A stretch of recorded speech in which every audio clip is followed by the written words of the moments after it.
Welcome to Daily Current Affair. Today is 19th of April 2023. The question is strongest tyre brand in the world is Michelin.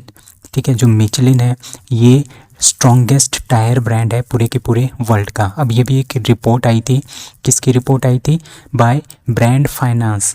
ठीक है, the most valuable and strongest tyre brand in the world, मतलब कि पूरे के पूरे world में सबसे strongest जो टायर ब्रांड्स हैं वो कौन कौन है। तो पहले नंबर पे आया है फ्रेंच कंपनी है एक मिचलिन, पहले नंबर पे। दूसरे नंबर पे आया है एमआरएफ टायर जो कि इंडिया का है। तो ये वेरी वेरी इंपॉर्टेंट है, ये भी आपसे क्वेश्चन पूछा जा सकता है कि एमआरएफ टायर का कौन सा रैंकिंग है strongest tyre brand in the world में।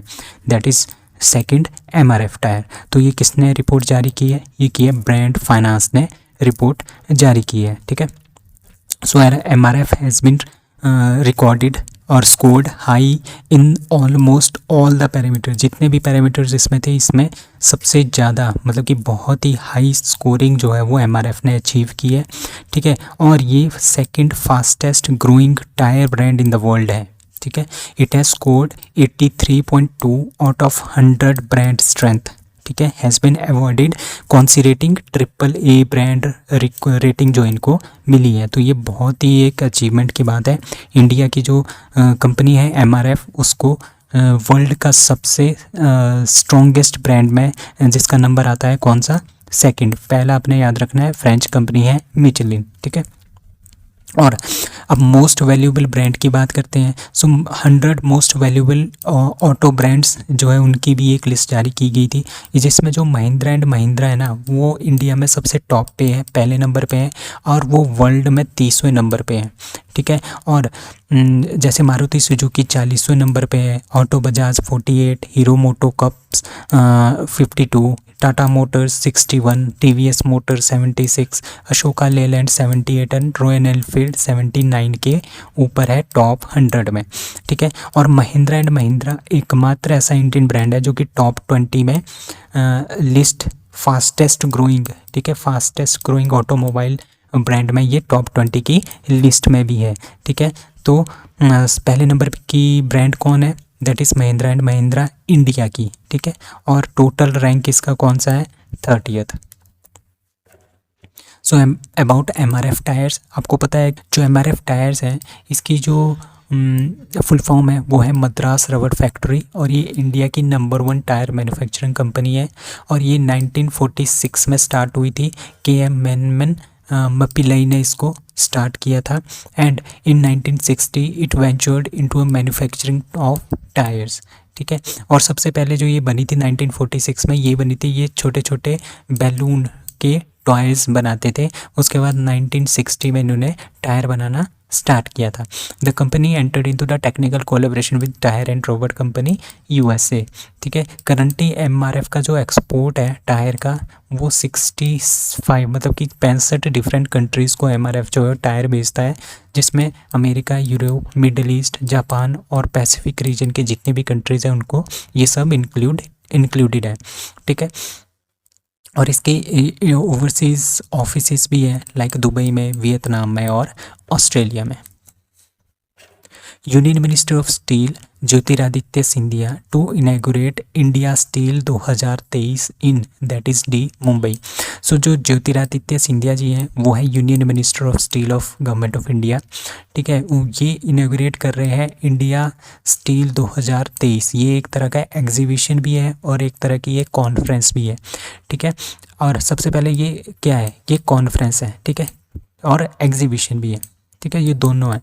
तो कॉन्फ्रेंस के में क्या होगा? कॉन्फ्रेंस में ये बात की जाएगी कि किस तरह से हम पूरे के पूरे वर्ल्ड को, इंडस्ट्रीज़ के लीडर्स को इकट्ठा करेंगे, पॉलिसी मेकर्स को इकट्ठा करेंगे। ठीक है, जितने भी हमारे पास लेटेस्ट डेवलपमेंट्स हैं, लेटेस्ट जो चैलेंजेस हैं, अपॉर्चुनिटीज़ हैं, न्यू टेक्नोलॉजीज़ हैं, और जो प्रोडक्ट एंड सोल्यूशंस हैं, ठीक है, किस क्षेत्र में? स्टील के क्षेत्र में। ये सारी की सारी बातें जो है वो कॉन्फ्रेंस में होगी। और एग्जीबिशन में क्या होगा? एग्जीबिशन में वो चीज़ें शो की जाएंगी जो इंडिया की स्टील स्टील प्रोडक्ट से बनी हुई है, मतलब कि जितनी भी स्टील से हम इंडिया वाले बनाते हैं प्रोडक्ट्स वगैरह, उनका एक शो कॉज भी होगा कि हमारी टेक्नोलॉजी क्या है, हमारे प्रोडक्ट्स क्या है, हमारे सोल्यूशंस क्या है। तो ये दोनों बातें होंगी। तो ये कॉन्फ्रेंस भी है और दूसरा एग्जीबिशन भी है जो कि गोरेगांव मुंबई में होने वाला है आज से, दैट इज़ 19 अप्रैल से ये स्टार्ट होगा। तो federation of Indian chamber of commerce and industries, ये है, इसका नाम होता है फिक्की बोलते हैं इसको। ये फाउंड किया था घनश्याम दास बिरला जी ने और 1927 में इसको बनाया गया था। अब इसका मेन काम क्या होता है? इसका मेन काम यही होता है कि जितनी भी हमारे पास इंडस्ट्रीज़ हैं, ठीक है, जितने भी हमारे पास ट्रेड्स हैं पूरे के पूरे इंडियाज़ में, between the industries and foreign के साथ हमारे पास जितने भी ट्रेड्स होते हैं वो सारे के सारे जो है उसमें अगर कोई पॉलिसी बने तो गवर्नमेंट के साथ मिलके वो पॉलिसी बनाएंगे, ठीक है, ताकि जो इंडस्ट्रियलिस्ट हैं उनको भी फ़ायदा हो, लोगों को भी फ़ायदा हो और सबको फ़ायदा हो, और ज़्यादा से ज़्यादा जो ट्रेड है, बिजनेस है, वो ज़्यादा से ज़्यादा ग्रो करे। यही इनका मेन काम है। और इनका हेडक्वार्टर है न्यू दिल्ली में और इसके प्रेसिडेंट है Subrakant Panda. Indus water treaty in of 1960 is a water treaty between India and that is sea Pakistan. तो इंडिया और पाकिस्तान के बीच में 1960 में एक ट्रीटी हुई थी जिसका नाम है इंडस वाटर ट्रीटी। इसको इंडस वाटर ट्रीटी क्यों बोलते हैं? इसको इसीलिए बोलते हैं क्योंकि जितना भी इंडस वाटर जो सिंधु जो नदी है उसमें कितनी नदियाँ हैं? 5 नदियाँ उसमें एडअप हो जाती है और एक छठी कौन सी होती है? सिंधु नदी है, ठीक है। तभी हम इसको बोलते हैं इंडस वाटर ट्रीटी। इन्हीं नदियों की ये ट्रीटी थी, ठीक है। इसमें मैं आपको बताता हूँ कौन कौन सी नदियाँ हैं। लाइक एक इंडस है, झेलम है, ठीक है, और चिनाब है, ठीक है। 3 आप इस तरह से कर लो, ये 3 ऊपर वाली और 3 नीचे वाली, रावी, ब्यास एंड सतलुज, ठीक है। और ये जो ट्रीटी हुई थी ये 1960 में हुई थी और 1961 1 अप्रैल 1961 से ये स्टार्ट हुई थी, ठीक है। और ये जो वाटर ट्रीटी हुई थी वो इंडिया और पाकिस्तान के बीच में हुई थी और इसके साथ वर्ल्ड बैंक ने भी इंडिया के बीच में क्या किया था, जो एक होता है ना कि एक इंडिया है पाकिस्तान है आपस में ट्रीटी करेंगे तो बीच में एक कोई बंदा होना चाहिए कि भी जो इन दोनों के बीच में ट्रीटी करवाए, वो था वर्ल्ड बैंक, ठीक है। उन्होंने ये ट्रीटी करवाई थी। तो इसमें डिस्ट्रीब्यूशन में क्या हुआ, इसमें जो डिस्ट्रीब्यूशन हुआ इस फोटो से आपको क्लियर हो जाएगा। जैसे झेलम, चिनाब और इंडस है, ये जो तीनों नदियां हैं इनका पानी कौन यूज़ करेगा? पाकिस्तान यूज़ करेगा, ठीक है। इसमें से जो थोड़ा सा परसेंटेज है वो इंडिया यूज़ करेगा। इंडिया बस इसमें क्या कर सकता है? छोटे मोटे जो काम होते हैं वही इसमें ये इंडिया कर सकता है। बहुत बड़े बड़े जो काम होते हैं, पानी को रोकना या फिर बहुत ही लार्ज स्केल में रोकना, वो नहीं कर सकता। मतलब छोटे मोटे काम हम यहाँ पे कर सकते हैं, बाकी सारा का सारा जो पानी है वो यूज़ करेगा पाकिस्तान। और जो ये 3 है, ठीक है, कौन कौन सी? रावी, ब्यास और सतलुज, ये तीनों नदियाँ हैं, ये प्रॉपरली इंडिया को दी गई, ठीक है। और जितना भी पानी है वो सारा का सारा यूटिलाइज करेगा कौन? इंडिया। अब आप खुद देखो, जो ये इंडस, झेलम और चिनाब नदी है ना, ये तीनों नदियों में पानी बहुत ज़्यादा है। तो इसकी वजह से क्या हुआ, इनको बोलते हैं वेस्ट रिवर्स, और इसमें 80% वाटर जो है वो पाकिस्तान यूज़ करता है, ठीक है। 80% वाटर इन टोटल में से, इन टोटल 6 का 80% जो है वो पाकिस्तान यूज़ कर रहा है, ठीक है। और 20% ही इंडिया यूज़ कर रहा है, ठीक है। तो क्योंकि जो रावी, ब्यास और सतलुज है ना, उसमें इतना ज़्यादा पानी नहीं है, तो इंडस, झेलम और चिनाब है इसमें बहुत ज़्यादा पानी है, ठीक है। इस वजह से जो है अभी अभी क्या हुआ है, ये इसीलिए रिसेंट न्यूज़ में है क्योंकि ये वो जो इंडस वाटर ट्रीटी है ना, इसमें थोड़े से चेंजेस होने हैं, ठीक है। इसके लिए बहुत सारी मीटिंग्स भी हो रही है। तो ये जो इंडस वाटर ट्रीटी है ये 19 सितंबर 1960 को साइन की गई थी।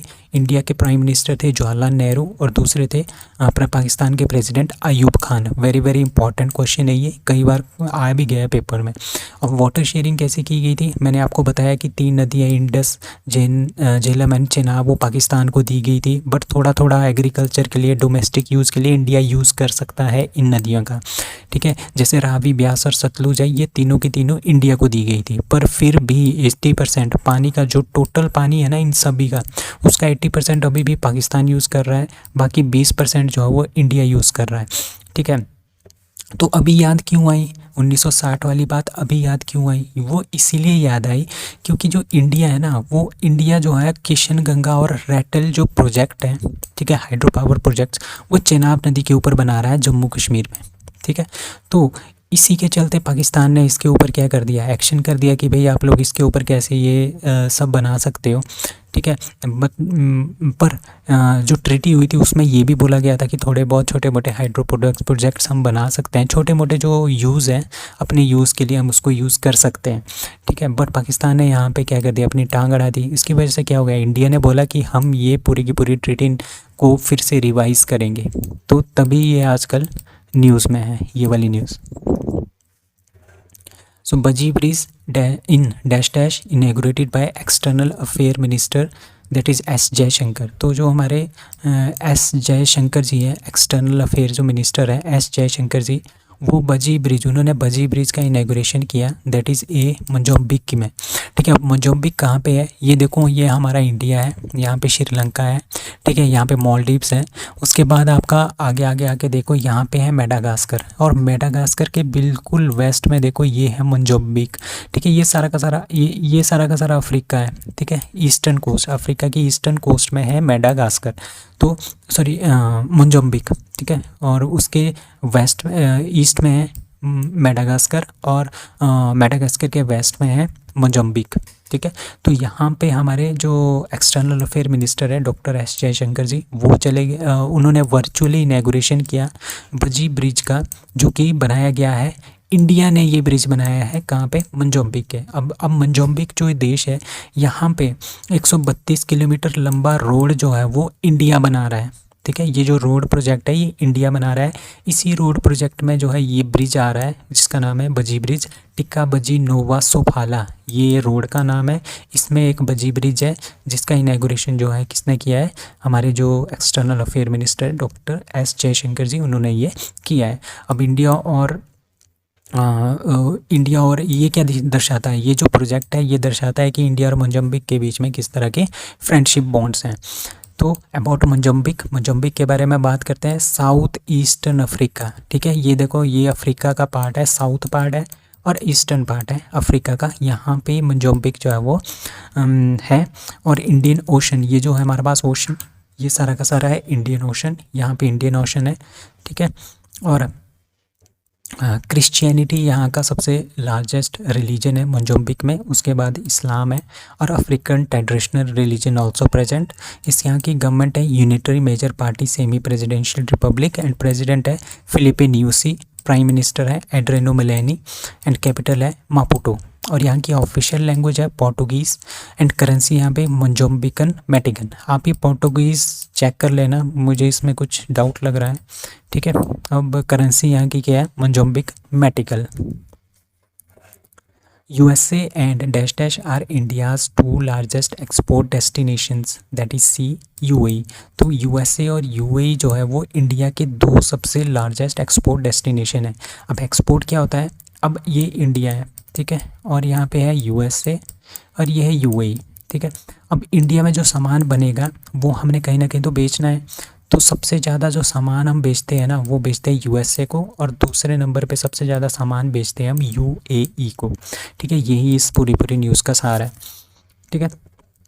तो US and the UAE retained their first and second position respectively as India's top destination export destination during the financial year 2022-23 की ये रिपोर्ट है, ठीक है। और ये रिपोर्ट किसने रिलीज़ की है, ministry of commerce government of India ने ये रिपोर्ट जारी की है, ठीक है। The UAE ranked 3rd among India's import. अब इम्पोर्ट का मतलब क्या हुआ, जैसे हमारे पास यहाँ पे इंडिया है, अब हमें कुछ ना कुछ चीज़ चाहिए होती है, हम बाहर से मंगाते हैं, ठीक है। उसमें हम सबसे ज़्यादा चीज़ें बाहर से मंगाते हैं चाइना से, दूसरा नंबर है रशिया का, तीसरा नंबर है UAE का, ठीक है, ये भी आपने याद रखना है।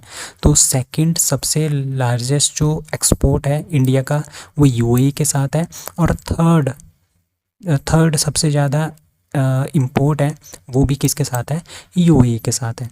अब UAE के बारे में जानते हैं। Capital Abu Dhabi, official language Arabic, government कौन सी है, federal Islamic parliamentary elective semi constitutional monarchy type चलती है यहाँ पे, एक ही परिवार के सदस्य, प्रेसिडेंट भी है, प्राइम मिनिस्टर भी है, वाइस प्रेसिडेंट भी है। लाइक जैसे प्रेसिडेंट यहाँ के हैं मोहम्मद बिन जायद अल नाहन, प्राइम मिनिस्टर यहाँ के हैं मोहम्मद बिन राशिद अल माकटोम, ठीक है, ये एक ही परिवार के हैं। वाइस प्रेसिडेंट यहाँ के दो हैं, मोहम्मद बिन राशिद अल मकटोम एंड मंसूर बिन जायद अल नाहन, ठीक है। तो आपने ये याद रखना है कि जो यूएसए एंड यूएई है, दो चीज़ें आपने इसमें याद रखनी है। यूएसए जो है ना वो पहले नंबर का सबसे लार्जेस्ट एक्सपोर्ट डेस्टिनेशन है इंडिया का, दूसरे नंबर का यूएई। और आपने दूसरी बात ये याद रखनी है कि हम सबसे ज़्यादा चीज़ें कहाँ से खरीदते हैं, सबसे ज़्यादा चाइना से, दूसरा रशिया से, तीसरा यूएई से। Which country becomes a founding member of the international big cat alliance. अभी मैंने आपको कुछ दिन पहले पढ़ाया था कि जो इंटरनेशनल बिग कैट अलायंस है वो नरेंद्र मोदी जी ने स्टार्ट किया है, ठीक है। इंडिया की ये पहल है इंटरनेशनल बिग कैट अलायंस की, ठीक है। इसके अकॉर्डिंगली क्या होगा कि जो इसमें जितने हमारे पास बड़ी कैट्स, बड़ी बिल्लियाँ, 7 जो बड़ी बिल्लियाँ हैं like tigers, Lions, leopard, snow leopard, चीता, जगुआर एंड पुमा, ठीक है, इनके कंजर्वेशन के लिए, ठीक है, इनकी पोचिंग ना हो, इनकी संख्या में कमी ना हो, इनकी जनसंख्या में वृद्धि करने के लिए हम बना रहे हैं इंटरनेशनल बिग कैट अलायंस। कौन बना रहा है? इंडिया बना रहा है। तो इंडिया ने इसको बना दिया। अब मैंने आपको बोला था कि इसमें बहुत सारी कंट्रीज़ भी जुड़ेंगी अभी, तो नेपाल एक ऐसी कंट्री है, उसने एप्लीकेशन दी थी इंडिया को कि मैं फाउंडिंग मेंबर में इसके फाउंडिंग मेंबर में शामिल होना चाहता हूँ, किसके? इंटरनेशनल बिग कैट अलायंस के। तो इंडिया के साथ नेपाल भी इसमें जुड़ गया है, ठीक है। Nepal has become the founding member of the international big cat alliance launched by India on 13 April by Narendra Modi, ठीक है। तो ये बात आपने याद रखनी है, ठीक है। अभी आपने दो चीज़ें और याद रखनी है कि नेपाल में जो टाइगर है ना वो काफ़ी ज़्यादा है, ठीक है। उन्होंने 2010 में यहाँ पे 121 जो टाइगर्स थे, और 2022 में ये डबल से भी ज़्यादा हो गया, 335, ठीक है। और नेपाल ने सक्सेसफुली अचीव किया गया है, जो पहली टाइगर समिट हुई थी ना 2010 में सेंट पीटर्सबर्ग में, उसमें ये बोला गया था कि 2022 तक हमने टाइगर की पॉपुलेशन को डबल करना है, सभी की सभी कंट्रीज़ को ये बोला था, ठीक है। तो नेपाल ने क्या किया है, नेपाल ने 2010 में इनके पास टाइगर थे 121, और 2022 में इन्होंने डबल से भी ज़्यादा कर दिए 335। Which country is the host of the first ever global Buddhist conference? That is A. India. तो इंडिया क्या होस्ट कर रहा है इस बार? होस्ट कर रहा है सबसे पहली फर्स्ट एवर ग्लोबल जो बुद्धिस्ट कॉन्फ्रेंस है उसको ऑर्गेनाइज किया जाएगा इंडिया में, ठीक है। इसको कौन इनॉग्रेट करेगा? इसको इनॉग्रेट करेंगे प्राइम मिनिस्टर नरेंद्र मोदी जी, ठीक है। इसमें 171 डेलीगेट्स आएंगे फॉरेन से, और 150 जो डेलीगेट्स होंगे वो इंडियन बुद्धिस्ट ऑर्गेनाइजेशन से पार्टिसिपेट करेंगे। अब आपको पता है कि ये कॉन्फ्रेंस है, तो कॉन्फ्रेंस में किस तरह की बातें होती हैं, लाइक बुद्धिज्म से रिलेटेड इसमें बातें होंगी, पीस के रिलेटेड, एनवायरमेंटल क्राइसिस जो आजकल हो रहा है, ठीक है, ग्लोबल वार्मिंग उसके बारे में, हेल्थ के बारे में, सस्टेनेबिलिटी के बारे में, और जो नालंदा बुद्धिस्ट ट्रेडिशन है उसको प्रिजर्व करने के लिए भी इसमें सारी की सारी बातें जो है वो की जाएंगी। और इस बार की थीम आपने याद रखना है response to contemporary challenges from philosophy to practice. Who launched marketing logistic development for PTP-NER scheme, that is D. Arjun Munda. तो अर्जुन मुंडा जी हमारे क्या हैं? ट्राइबल अफेयर मिनिस्टर्स हैं अर्जुन मुंडा जी। उन्होंने 18 अप्रैल को क्या लॉन्च किया है? Marketing and logistic development for promotion of tribal products from the north east region. तो सबसे पहले नॉर्थ ईस्ट रीजन क्या है? जो हमारे पास नॉर्थ ईस्ट में स्टेट्स हैं वो स्टेट्स इसमें आती हैं, ठीक है। तो जो नॉर्थ ईस्ट की जो स्टेट्स हैं वहाँ की जो ट्राइबल पीपल है वो जो प्रोडक्ट्स बनाते हैं, अपने जो हैंडमेड प्रोडक्ट या कुछ और प्रोडक्ट्स बनाते हैं, उनको मार्केट में लाना, उनका लोगों को शो करना कि ये प्रोडक्ट्स हैं, तो ज़्यादा से ज़्यादा लोग क्या करेंगे, उसकी तरफ अट्रैक्ट होंगे और उसको ख़रीदेंगे, ठीक है। ज़्यादा से ज़्यादा उसको प्रमोट करेंगे। तो इसकी वजह से क्या होगा, जो ट्राइबल पीपल है ना उनकी इनकम में भी इजाफा हो जाएगा, और जो नॉर्थ ईस्ट की हमारी स्टेट्स हैं उनकी इनकम में भी इजाफा हो जाएगा, ठीक है।